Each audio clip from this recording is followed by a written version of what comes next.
You are listening to the Foreign Policy Focus podcast. We cannot wait for the final proof. The smoking gun could come in the form of a mushroom cloud. Haven't you driven enough people from their homes already? Bulldoze their villages, seize their property and their laws. They had no part in making it. Now working in Libya with friends and allies, we've demonstrated what collective action can achieve in the 21st century. Now the host of the show, Kyle Ansel. This is episode 501 of the Foreign Policy Focus podcast. And joining me on today's show are my two good friends, Will Porter and Joanne Leon. For today's show being 501, I thought I would do something a little bit different and have on the two people who have been the most frequent guests of the show, and probably the two people I talk most about, just foreign policy or what's going on in the world in general. For us to just kind of like come and chat about all the things that we've talked about this whole time. I think at least, whenever we get together, we have interesting conversations. And I thought for this episode, we just do a little bit of that. For anybody who possibly is new to the show and doesn't know Joanne, she is the host of the Around the Empire podcast. I've been a guest on the show several times. There's really great interviews in there. A few of the episodes that Joanne did with Elijah Manier on events unfolding in Syria and the rest of the Middle East was just some of the best coverage of that there is. And then, of course, all the detailed analysis and research that she has done on Russiagate makes me think that Joanne probably knows that better than just about anybody. And just all the background stuff, just in a detailed archive that you've put together of everything that's been said by so many people throughout all of this. And then the other guest here, Will Porter. Recently, he's been the Monday guest on every show of Foreign Policy Focus. He's a staff writer at RT. I went back today and counted. Will, you have been on 74 episodes of this podcast. I think we've also done about 7 episodes of other podcasts together. And then that doesn't include, I think, like another 4 or 5 that we've done on Joanne's show together with the three of us. So I just, I really mean this, and I want to thank both of you. I don't think the show would be as successful as it is without you, and maybe wouldn't exist at this point, because that's about 100 episodes of the 500 total that I've had you two on to just talk about the most important things: Syria, Russiagate, Yemen, time and time again, and cover it in the most well-researched detail, where I'm just some guy who has a microphone on a desk, and I get behind here and talk. And everything that I think is said on this podcast has to be so detailed and researched, because it's so easy to, really just discredit us, because, we don't have a CNN logo, in the corner of our screen, and we don't have high resolution cameras and, corporate donors and all that other stuff. So I really appreciate it. And I'm really happy to have both of you on today. And I thought we'd start this off by just maybe, Will, I'll let you go first. How are things going around you? We're recording this about a week before the show is actually going to run. So we can't do detailed up-to-date stuff on coronavirus or Minneapolis, but this is certainly something that's impacting everyone. And a lot of the podcasts I've listened to lately, it seems like the cordial introduction now is to say hey, what's going on? How are things in your area? So Will, what's going on with you? Yeah, sure. How's it going? I appreciate all the kind things you said. The feeling is mutual, man. I like coming on the show and talking about these things. In terms of just my area right now, you would think right now in the middle of a pandemic, and as you mentioned, there's a lot of unrest going on, not just in Minneapolis, but in Detroit too right now. You'd think with all that stuff going on that things would be a bit worse. But honestly, stuff feels pretty normal. When you go outside, it's you still see people with masks and stuff. You see signs on shops that have limited hours and stuff like that. But it seems like life is mostly carrying on as normal. I don't know. There was some pretty heated protests here a month or two ago over the lockdowns and stuff. But it seems like things have kind of loosened up. I think they are opening up right now because there's falling numbers in terms of the virus. And so, things are, weird. We're living in some pretty weird times in terms of this pandemic and this lockdown, things that we've probably never seen before and maybe we'll never see since or, see after. But you know, with all that said, it does seem like things are fairly normal. At least where I'm at. Like I live in a pretty like rural suburban area, so it's pretty calm in my area. Yeah, isn't that like one of the, I guess, I find craziest things right now for me too, is that, when I go on social media and when I, watch consume any kind of news, not just the mainstream media. So I don't think it's just hysteria. There are a lot of people. I mean, what, 40 or 50 million people are now out of work. But, fortunately for myself, that hasn't been the case. Generally the people in my life, like I said, very fortunately, I count myself lucky, and I don't say this to discredit, those people who are suffering right now, but that just hasn't been the case for me. And yeah, I know that so many people are really hurting. So it's this weird thing going on, where you could really see the pain and suffering of so many million Americans so clearly, through the social network mediums, but at the same time, things feel relatively settled in your community. What about you, Joanne? Hey, Kyle, I just want to congratulate you on your 500th episode. That's quite an anniversary, and I appreciate the things that you said about me and about the podcast, but you are just an impressive, disciplined person who produces content like clockwork, 2-3 times a week. And I know what it takes what goes into producing a podcast episode. So I really admire your ability to do this. And I think it's just outstanding work that you've done, outstanding work. And, especially like both of you are younger than me, and just kind of how much you get it at the age that you have is very impressive to me. You deserve a lot of credit for that. I don't think at your age that I was definitely not clued in as much as you guys are. And just the dedicated work that both of you do is just very impressive, and you deserve a lot of credit for that. And I had every time we get together to talk, it's interesting and it's a lot of fun. And we've done some really kind of interesting series that have held up pretty well, especially one of my favorites, of course, is The Rise and Fall of John Brennan, as you know, and some of the Russiagate things that we've done have been really good too. And, I just really appreciate it. And I want to thank you. As far as things go here, I'm in New Jersey, so this is technically a hot zone. But I'm in the Philadelphia metro area, and the New York metro area is where the real hot spot is, if you will. And it's been pretty deserted I'd say for the first month. But I was just out today, and I was out around town here, but then I also went somewhere that was down near the shore, down toward the Atlantic City area. And the traffic, like the shore traffic, is notorious on weekends around here in the summer. And there was a lot of traffic. There was a lot of people going to the shore, and there are just a lot of people out and about.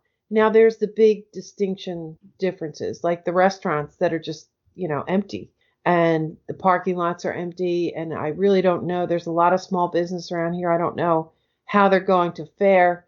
But overall, I would say that things are finally starting to normalize here. And the numbers have been going down, and the governor's under some pressure. So things are going to start to open up. Plus, the business around the Jersey Shore is very important to a lot of people and to the state. And I think that they are going to do everything they can to open it up as much as possible. It's not quite as crazy as some of the other places, but I don't know. It's in transition, and I don't see this. I don't see these rules. I don't see they're going to be able to enforce them for much longer, just from what I've seen. But I guess most notably, there is a lot more traffic on the road, and that's kind of how I'm gauging things. My neighborhood hasn't changed that much. It's a suburban neighborhood, and people were always still out walking, riding their bikes, taking their kids. There are some things that were noticeable, like the kids. I feel really bad for the seniors in high school, because senior year in high school is like a really important time. It's really a lot of fun, and these kids missed out on all of that. And I've seen several times where what the kids are doing is they basically go stand out on their lawn or on the curb, and they, the parents like decorate a car and they go around and honk the horn to celebrate their graduating student, which I don't know, just really makes me sad. I think that they're going to try to pick certain things up in July. Like they're going to try to do maybe some graduations in July, and I don't know what other things. I really don't know how that's going to work because the early July is the hottest part of the year here, and it gets really hot and really muggy. And I don't know. I don't know how they're going to, do these replacement ceremonies. And they miss their proms and their senior trips and all that. And I do feel bad. My son is in college, and it was quite a shock for all the college students too. School just stopped, went to these online, which is not, it doesn't substitute for the in-person thing. And, part-time jobs where the hours were cut. If they kept their jobs at all, they were cut to, very small number, and sort of goals that these kids have. Like in my son's case, wanted to, work this job, crappy job, but, just to get through school and to save enough money for a car. And like all those goals are sort of out the window. And he might be one of the luckier ones. And I think there are people who are in more, have been affected even more by it. As far as the protests go, I'm actually surprised that it has not taken off here. I suspect that this weekend, I'm very close to Philadelphia and Camden, and I expect both of those places to launch some protests as well. I mean, I guess we'll see. I really don't know, how much the people who really are protesting against police brutality and racism, how much of these protests is really them, and how much is other actors. That kind of remains to be seen. How much of it is political and how much is genuine grassroots, or whether that grassroots has just been hijacked and people who might protest are just saying, you know what, I'm not getting involved in this because it's just not going to go well for us. We're going to save this for another day. We'll see. So I thought maybe the first thing that we could talk about today is just I guess one of the frustrating things that I found on the show, and I don't say this, to sound conceited, although I know it does a little bit, it's just how often I've been right about things, talking like very early about the OPCW changing their policies where they're going to have, a team go around and investigate without going on the ground and just assign blames for attack. Well, then we had the IIT report this year making up a whole bunch of, fake chemical weapons claims, or, all the things that we talked about in that Russiagate series, Joanne, that we did with Dan Wright. Those are episodes 212 through 214 in the show. Or, Will, the coverage that we've done of the Syrian chemical weapons attacks. I mean, we were saying like the week of the attack, like, hey, there's a whole bunch of flaws. Duma, we were pointing out all the flaws that they have. And, we were talking about the Robert Fisk article right away. While CNN was sniffing bat pats and saying like, oh, yeah, that smells like chlorine.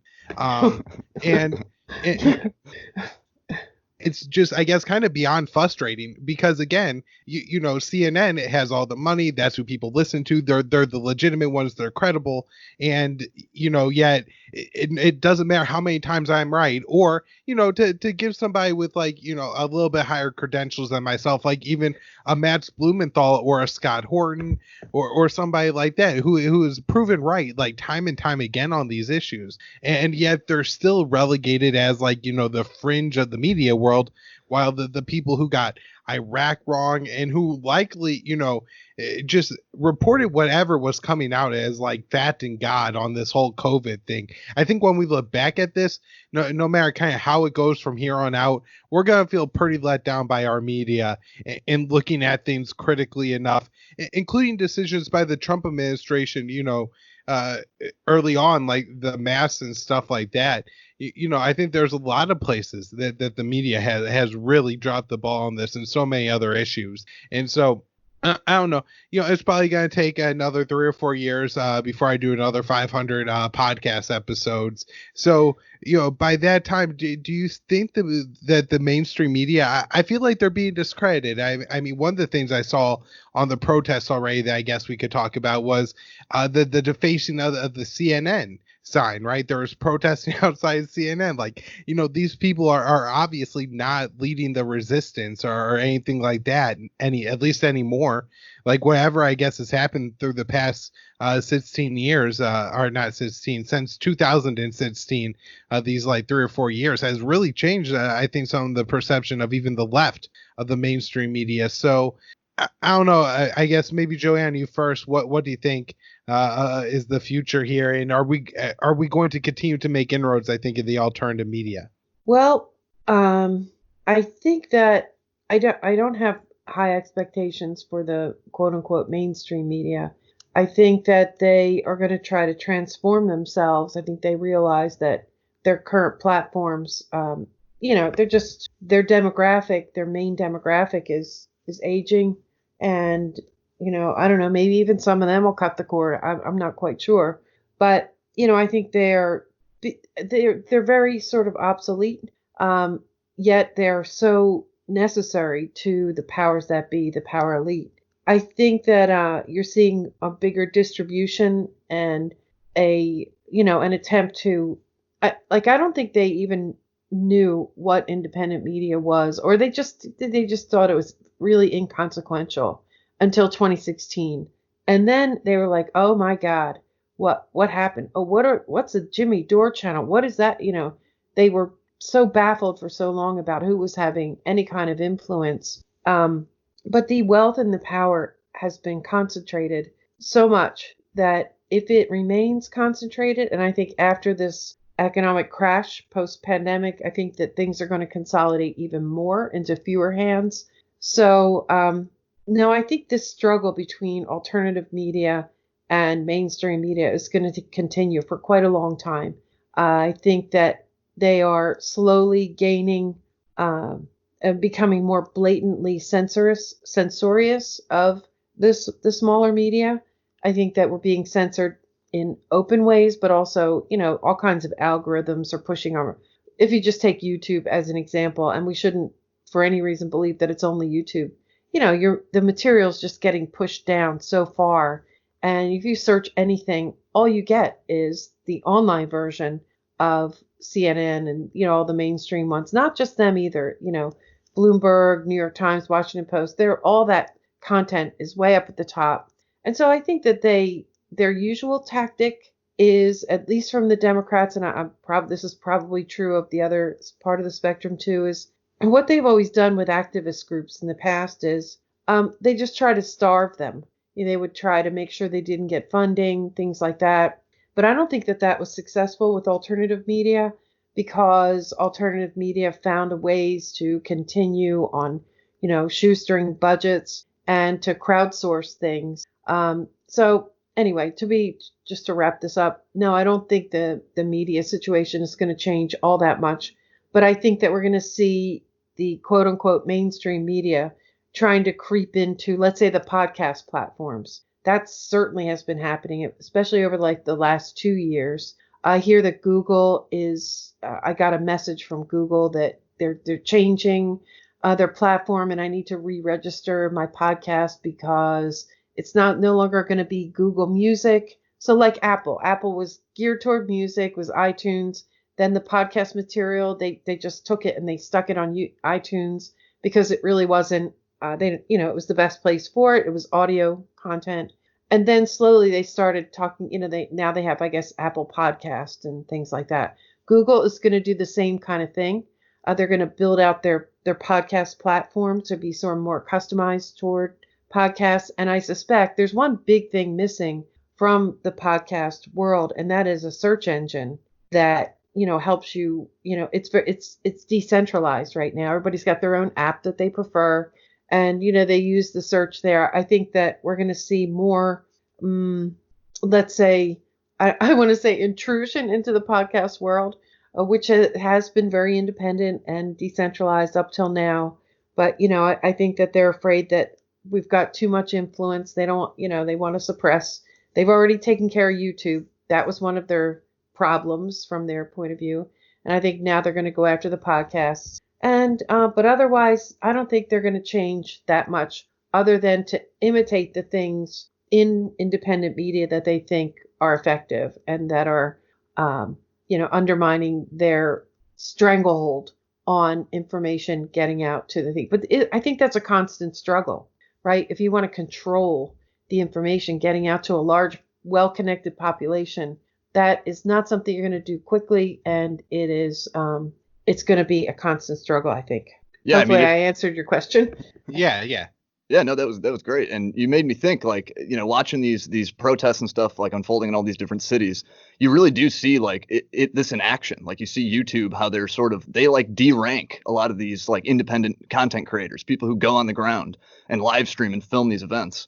And it allows the mainstream media to catch up. It gives them like 24 hours. They derank these things. They push them out of your search results.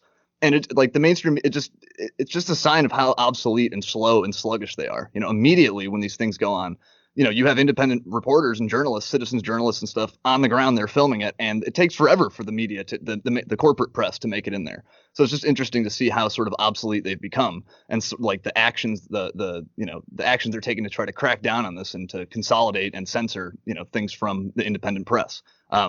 But yeah, I mean, that is an interesting point too. I never really thought about the podcast having no central search engine. That's true. You kind of have to just like go and find whatever you can find. But I almost worry that once we do have something like that more centralized, that they're just gonna grab it and do what they're do the exact same thing they've done on YouTube and Facebook and all the other social media platforms. But yeah, so just like in terms of like things like the protests that we're seeing right now on the ground, I think we don't really need the mainstream media at all anymore for that. Like, we have so many people who go and film these things. However, when it comes to things like Russiagate and national security news and foreign policy news and stuff, it is unfortunate. We kind of are reliant on some of these larger news agencies who have some of the, more resources to send people over to be correspondents and stuff overseas, and who have access to officials and documents and stuff like that. And so I think more and more we are seeing too that like the independent press is sort of encroaching on that ground too. Like the Gray Zone Project, they're getting all kinds of high level leaks and stuff now. And so I don't know. It is. I think their time is sort of limited there too. Like the mainstream press won't have a monopoly over that kind of reporting either after a while. Yeah, they're always going to get the interviews with the presidents and things like that, right? I mean, they're never going to. I think Obama did venture into the smaller channel world. I recall him doing an interview in a garage in California at some point, but that was just. I could see Trump doing like an interview with Cassandra Fairbanks one day or something like that, depending on how desperate he gets for votes when we get around to November. But one of the things I just want to add, why it's so important for the citizen journalist is you always see these in these things in the hurricanes, right, where the reporter will go and the ground's flooded, but then he'll stand in a ditch, and so it looks like it's 6 feet of flooding or 5 feet of flooding instead of like 3 inches or something like that. And so I even saw this recently with the coronavirus thing, where you have pictures of reporters standing on the ground and they're in like they have a face mask and everything like that, and some other PPE, and then the cameraman behind the scenes has nothing on, and it's like, okay, and so nobody's within 6 feet of the reporter, and so this is clearly just a show. You know what I mean? Like it's a performance. Like they're dressing like this to like give a certain image. It's about the narrative that they're trying to set.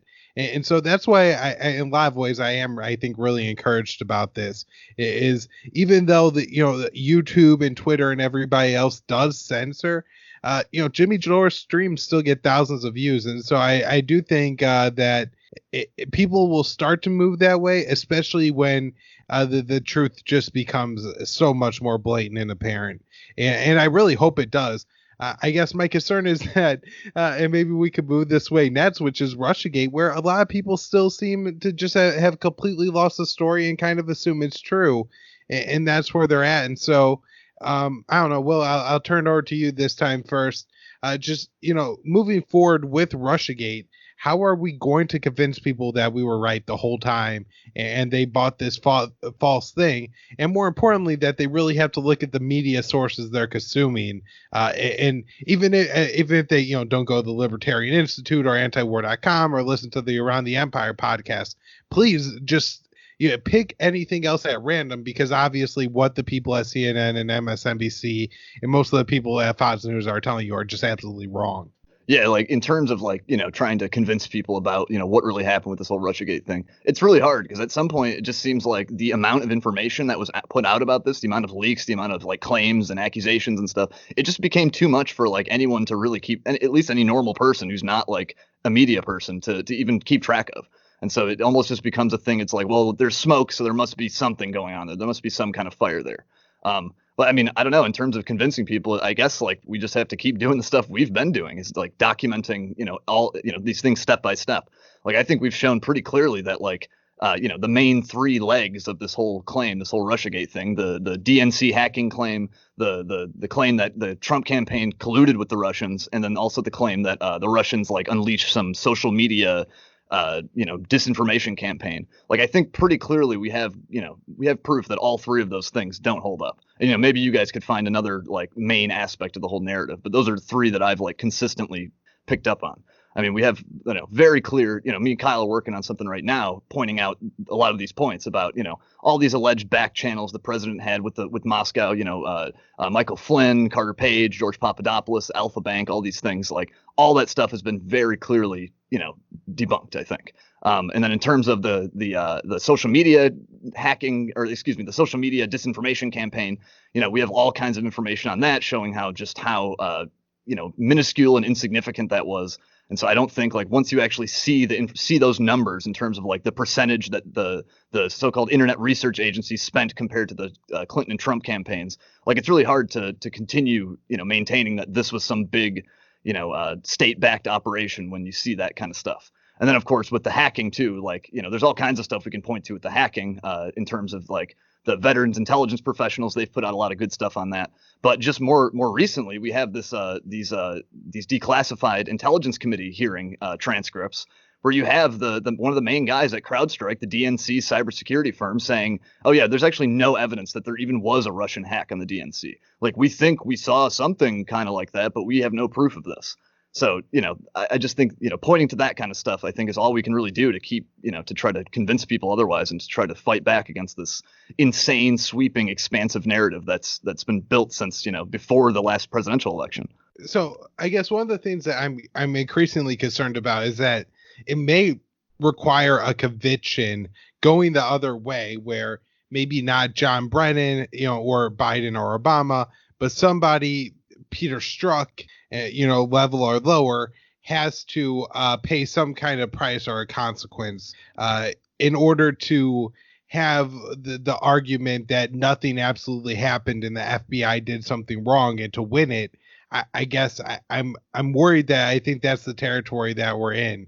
And so, Joanne, I know you recently had a great interview with Aaron Mate on your show, and so I'll link to that episode in the show notes page here. But I was just wondering your thoughts on, do you think anybody goes down, and if so, who? Yeah, well, I sort of looked to Bill Barr on this to see what his objective seems to be. And I think he has signaled that his number one objective, and his history bears this out as well, is to preserve the powers, the capabilities, and the authorities that the national security state has, and the whole justice system, to maintain the power that they have. He's very well aware that they've been damaged a lot. And so I think he is going to be the decision maker as to who's going to go down. I think there's been all kinds of wheeling and dealing going on in the back rooms about this, and fights, battles over it. It does seem that he believes that there has to be some accountability. There has to be even just a token. Peter Strzok looks like a possibility, but he doesn't seem very worried. Lisa Page and Andy McCabe don't seem very worried. And the guy who changed is it Pienka that changed the 302s, and there was an email that was changed that indicated that, I guess it was a request sent to the CIA saying, hey, it was Carter Page, an asset of yours. Have you worked with him? And they replied and said that yes, he did. And they modified that to indicate the opposite. So I think that Bill Barr's number one concern is to keep their power, not to lose their FISA capabilities, not to lose any of their surveillance stuff, or for any legislation to crop up to really curtail their capabilities. And but my concern, I guess, too, is like, I think that it's being dragged out. I have serious doubts that Trump is going to have another term. And so I think that if things don't happen in the next couple of months, because the Department of Justice also has it's, I think, just a guideline. I don't think it's a law, but I think they are really not supposed to prosecute anything that might affect the election. Well, that kind of went out the window in 2016. But as you saw Jim Comey trying to wrap things up by July, like, I don't think anything's going to happen if it doesn't happen in the next, let's say, June, July, 3 months. Then I think it will just be pushed off till Trump's next term, if he gets one. I think it's serious doubt whether he gets one. If a Democrat comes into the White House, I think it all gets shut down, swept under the rug, and no one gets any accountability. The fact that Durham has taken so long to do anything makes me suspicious of whether he really is going after any convictions, even though there are a lot of indications that he is. So, I think the FBI, for example, and the DOJ does this too, but sometimes they use investigations as a dodge just to let things cool off. This is when they give the answers in public, when they say, "Oh, I can't answer that because, sir, it's an ongoing investigation." They use that as a shield all the time. And I'm afraid the same thing's going to happen here. I don't think any big fish are going to go out. I was talking to Aramete about this. We think that they had a lot of time in the transition period in 2016 into 2017 to clean up after themselves, although it was probably a pretty big mess to clean up. But I think they got rid of things that, were the most damning, per se. And I also think that there's still a level of protection, and it's a bipartisan level of protection. For example, this one thing, and I know I sound like a broken record, but there's one central core issue that neither Democrats nor Republicans will let go of, and that is, they say the Russians, did meddle in the election, and they won't let go of that. Even if they can't produce any evidence, like if you dig into that, you rarely get any kind of a real answer. You get just like a talking point about how they undermine our election and our democracy and blah, blah, blah. And that's the ultimate alibi.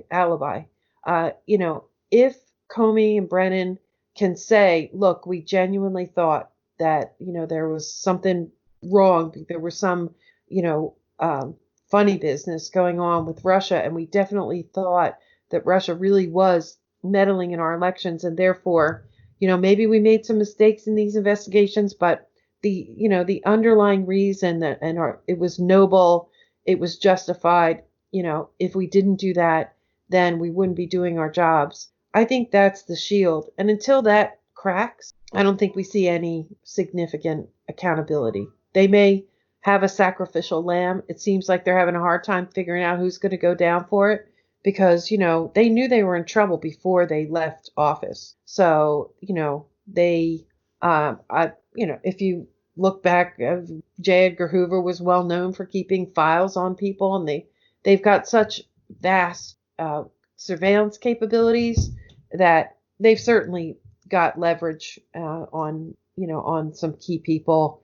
And I think that, it gets messy if you start going after this one guy. Well, they might want to, that may tie to one of your allies. And we are sort of at a period of peak corruption right now. And like, for instance, Congress, and I'll wrap up with this. You see people like Lindsey Graham talking, a guy with an enormous amount of powers, the chairman of the Judiciary Committee, but he's always hemming and hawing about, and there are some people in the media, the pro-Trump media, who have pushed him on this. Like, why aren't you doing something? What are you going to do? Are you going to hold this hearing? Are you going to subpoena so-and-so?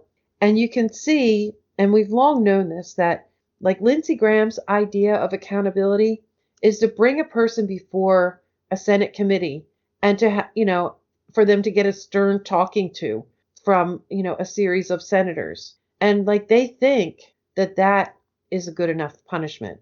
And so, I guess I've gone on long enough. Those are some of my thoughts on it. Yeah, you said something interesting, Joanne, that made me think. In like when it comes to Barr, like being afraid of of encroaching on their own surveillance powers and the FISA courts and stuff. You see like the analog of that too. Like just recently, the I forget if it was the House or I think it was the Senate voted in this measure for surveillance. And like no matter how much they claim to despise their enemy and how much they want justice and to strip them of power and stuff, they always defend power. They always that's their number one concern. Barr's he might claim to want justice over all this, Russiagate stuff, all the corruption of Obamagate, I guess they're now calling it. But of course, he will not do anything to damage the power of the FISA courts. And the same thing with the Democrats. They claim to, despise the president, but they'll do nothing to damage like surveillance powers and stuff like that. So it's just interesting how like that, when you look at it, that is their sort of priority all the time. Yeah. I mean, that's what I see. And just their idea of what justice even is for the people in power. It's a lot different than what we see of, and it's going to hurt them in the end, because the stark difference between what happened, the factional war, what happened to the people who were aligned with Trump, and what happened to the people who were aligned with Clinton, is just it's just a radically stark difference between how they were treated. So you would think that Bill Barr would sort of even that out a little bit. And I think Aaron said that he thinks that they're going to have to do something.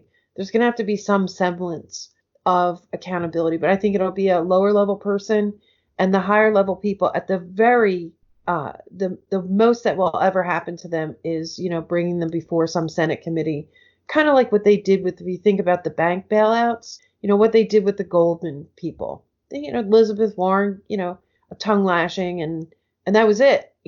And or if someone loses their job, they don't even necessarily lose their pension. Like McCabe, I think he lost I don't think he lost his whole pension even. I think he lost his early pension or something like that. But a guy like that, and I don't think Peter Strzok lost his pension. And, those are the kinds of things that in their world of elites, they see that as you can't even call it white collar. Just the elite punishment is very different than the rabble. Well, Joanne, if they did lose, their entitlements, I'm sure the resistance will start a GoFundMe and make sure that the very well-off career FBI agent remains very, very well off, and we're just going to ignore some of the people that could actually use the money. I guess one of the next things I have been thinking, about wanting to get both of your thoughts on is this thing with Julian Assange. And I'm starting to get concerned that we're actually going to prosecute him here in the U.S. I was listening to an episode of Empire Has No Clothes. It's the new podcast from the American Conservative with Matt Purple, Dan Larison, and Kelly Vallejos. Is absolutely fantastic. Everybody should listen. But they had John Kiriakou on, and he was talking up the importance of jury nullification, especially in this case, saying, hey, look, we get one person on the jury that has any kind of common sense, we could kill this thing. Well, so I am thinking, man, that seems like a Hail Mary, but maybe we're at that level of desperation now. And so, this is the kind of thing that actually makes me a little bit concerned, not because I think I'm as important as Julian Assange, but if Julian Assange is able to be prosecuted, then, I think a lot of people could be prosecuted. I mean, me and Will are, Will's a more professional journalist now, but we wrote an article, several years ago now, where, we talked to a source who told us that the U.S. military was killing a lot more people in Mosul than they were saying. And he knew because he was on the ground and over there. And so, we do venture into this territory. And, I know there's plenty of podcast hosts that have talked to people that, choose to remain anonymous, but are essentially whistleblowers, out there giving the truth. And so, Will, as a little bit, I think more of like a professional journalist than, me and Joanne, who are podcast hosts and do more, I think, like analysis, where you do a little bit more breaking news.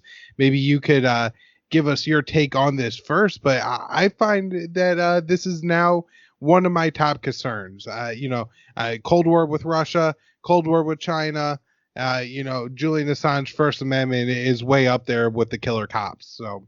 Yeah, I mean, even in the event, which is seeming more and more unlikely, that Assange does somehow get off and doesn't get extradited to the U.S. and face charges over here. The indictments alone, I think, set the precedent that you're talking about. That that train's already left the station. They've already decided that what Assange did in his role as a publisher and a reporter was terrorism, or what do they call it, a hostile non-state intelligence agency or something. Like that's how they're characterizing that.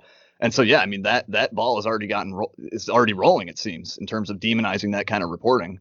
And, as you said, I don't want to put myself on the level of Assange. He's doing way higher level stuff. But I think we all kind of aspire to do things like that, to get high level, do things at a higher level and talk about things that really are important in terms of things that are kept secret. And so, yeah, I mean, that's a terrible precedent. And I think that's pretty much already been set regardless of what happens at this point. In terms of Assange's situation right now in prison in the UK, I mean, it's terrible. I mean, there've been reports of, the coronavirus is in that Belmarsh prison where he is. And I haven't heard anything about him having it or anything like that. But of course, he has all kinds of medical problems and underlying conditions. And, some of the who's that UN reporter guy? I don't know how to pronounce that word. He's talking about how Melzer? Yeah, that's exactly. That's the dude. Him and a few others, I think, have talked about fears that Assange might die in prison. Like he might not actually see an American courtroom because he doesn't ever get out of Belmarsh. And so I think that's also a real concern, is that his health right now, especially with the pandemic going around and stuff. Yeah. What about you, Joanne? Especially. I'm sorry. Oh, I was just gonna say, especially from a little bit, I think maybe a different perspective as a podcast. So I'm curious. Yeah, so I think the number one goal was to shut down, to defang WikiLeaks and to keep Julian from talking, because Julian apparently was working with some people in the Department of Justice. He wanted to present some technical evidence that he didn't get any of that material from Russia. And I believe it was Comey that went in and stepped on that, because it was, during the Trump administration, their attitude in the beginning, Assange was an asset to them and could have, I don't know if you could say exonerate, but, could have blown a hole in the whole Russiagate story. Now, the funny thing is a hole has been blown in that story now, but it hasn't changed anything. But I think that the most important thing was to make sure that Assange couldn't speak, that he was just holed away. And I do think that they believed that over time, as he was out of the public eye, people would forget about him, and then they could just sort of, lock him away, or he would just lose his influence. But he had to be silenced. I think that was the number one problem from their perspective. But I think that when he released the Vault 7 material, up until that point, I don't think he had touched the CIA that much and the whole cybersecurity apparatus. And I think that now it's different. He has to be taught a lesson, if you will. And I think that we saw that in Pompeo's infamous speech that Will referred to, where he, said that they're a hostile foreign intelligence agency. And I just saw revenge in that speech and a whole different sort of change in attitude. So I'm not optimistic for him, but we live in, such volatile times that I think it's very hard to predict what is going to happen in the future. I don't think that this whole thing, even though Russiagate seems to have collapsed and all that, and this pandemic seems to be, winding down, but, there are a lot of people in powerful positions who have sort of had control of the propaganda around all of this. And they're talking about a second wave and things like that. And I just believe that I've never seen such extreme measures used by authorities, both state and private, and whatever this combination of, international intelligence complex that we have seen sort of forming. We can see it operating in the shadows anyway. We don't have strict evidence of all of their cooperation other than the Five Eyes operation. But I think that, the measures that they're taking are extreme right now, and I think that'll continue right up through November. So I think it's very hard to predict. I I think it would be a bad idea to extradite him over here. And, we've got a shaky relationship with Europe, and the Allies don't seem to be cooperating very much, but the UK seems to be in lockstep. I mean, they're really just a proxy. I believe I think there's some like visible evidence that there were Americans in the courtroom, behind the prosecution, the British prosecution. And yeah, I mean, I think they would like to do away with him. And I think that they have incapacitated him to some extent. I don't know how much of a threat he is to them anymore, other than, that he could undermine the premise of their Russiagate story more broadly. But I mean, there are a lot of people in the general public who don't even know who Julian Assange is. We're plugged into a network of people who are very familiar with him and his story, but there's still a lot of people in this country who just don't even really know who he is. I guess maybe they've heard of WikiLeaks because of what happened before the 2016 election. But, I think that whatever information they wanted to get from Julian Assange, they probably already got from him. He's been incarcerated and, limited access to anyone outside, even his own lawyers. And, I feel pretty certain that there would have been some interrogation that went along. And I think that, their biggest problem of, defanging WikiLeaks, that was taken care of for now. And like I said, I think they were probably worried about Julian, whatever materials he might still have. I think they probably settled that too. But now it's just a matter of how dare he ever challenge our national security state, our intelligence network. I mean, they can't allow anybody to win that battle, right? So that will never end. And I unfortunately, I don't think he will win. But I want to qualify that by saying that we live in really volatile times and pretty unpredictable. And so, I don't want to sound too definite on that, because really anything could happen right now. Yeah. So, I think one of the reasons that, we've talked about Russiagate so much and why it's so important isn't just the lie itself, but the consequences of the lie. And one of the real consequences of the lie has been, the one part of the U.S. public that had some, I guess, underlying kind of like natural support for leakers and transparency and WikiLeaks was the left, especially because, even though Chelsea Manning, I believe, actually leaked the documents under Obama or was prosecuted under Obama, the leaks really damaged the Bush administration. That's where, it was the most damning. And so I think it was, they were seen at the time as like a real thorough repudiation of Bush's, pointless wars and stuff like that. So, it's just one of the reasons why Russiagate is so important. And unfortunately, I guess, as you mentioned before, Joanne, the kind of the one leg of Russiagate that people seem to kind of just, mindlessly, say again, kind of like the surge worked, is that Russia interfered in the election. And, that's had the two consequences of, demonizing WikiLeaks and demonizing Russia, two of the most important things to happen. I mean, I guess it's just such a shame that, I get that the Democrats, needed some stupid thing to believe after, Donald Trump was elected and Hillary lost. The Republicans did the birther thing, and, Obama was born in Kenya. And, I understand that probably has some negative impacts with racial relations and stuff, but it only lasted a couple months. And I think once everybody realized how stupid it was, it probably maybe had like a positive impact. Like people were like, oh, I got to really do my research and stuff and learn things before I just say them. Whereas I don't know where this goes, but it's so concerning. So maybe we can wrap here. And I don't know, with you talk a little bit about Will and Joanne, the legacy of Russiagate in the mainstream media, and just how important it is, and why we've spent so much of our time. And I mean I must have talked about Russiagate in literally hundreds of episodes of this podcast. It probably was the main focus of 100 or so. So I'll let you first. Yeah, sure, sure. So yeah, as you're saying with like what Russiagate did to our society basically is like it created this like amazing poison pill you can like inject into anything now.